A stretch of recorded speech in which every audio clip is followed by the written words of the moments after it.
Hi, this is Nisha from GAGA B2B. Today, I am going to say about the very basic things about how to start an export and import business in India.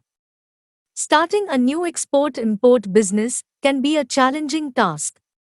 New entrepreneurs entering the world of exports will likely have 1,000 questions, ranging from the documents required, the legal guidelines they must adhere to. Unfortunately, this information is rather scarce and scattered across different sources on the internet, making it difficult to find. Through this series, Drip Capital aims to guide budding new exporters through the process of setting up their exports business.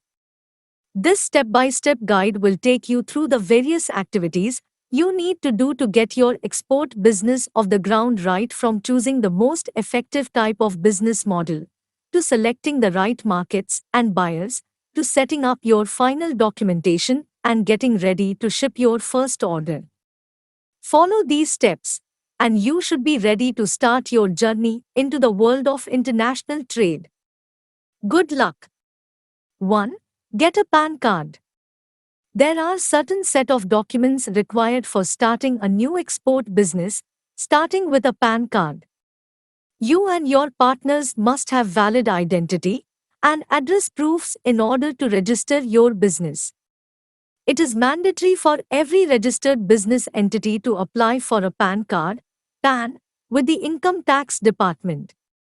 The procedure for getting a PAN for a business entity is quite similar to that of applying for a personal PAN and is discussed further in this guide. 2. Select type of business entity. For starting an export-import business, one first needs to decide the form your business will take depending on the structure of ownership. Then you need to register your new business and choose a name for your business entity. You can form a sole proprietorship firm, a partnership firm, an LLP, a private limited company, or a public limited company. 3. Open a current account. Bank account, which is used by business entities, is called a current account. Your new export-import business will need a current account to transact with customers and vendors.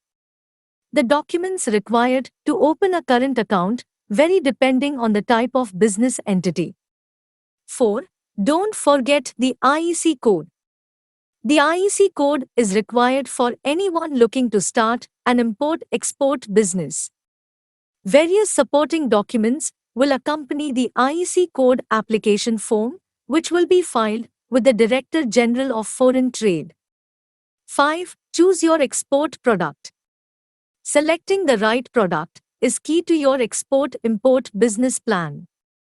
There are various factors you need to keep in mind, such as the state of international markets, regulations, export trends, and more. You can find more detailed information. 6. Your registration cum membership certificate, RCMC, is important too. India has a number of export promotion councils that work to promote the export of different product and service verticals. Registration with these councils gives exporters access to events and assistance to expand their business, and is also necessary for accessing certain benefits under India's foreign trade policy. The RCMC is essential to registering with them. The RCMC is valid all over India and takes roughly a week to get the registration done. For example, if you are an exporter of agricultural or processed food products, you can register with APIDA, which has an online registration facility on its website. 7. Selecting the right export market. You have to ensure that your export product service has the right market somewhere in the world. There are certain factors which a new exporter has to keep in mind, such as demand for the product, trade barriers, profitability, political environment, etc.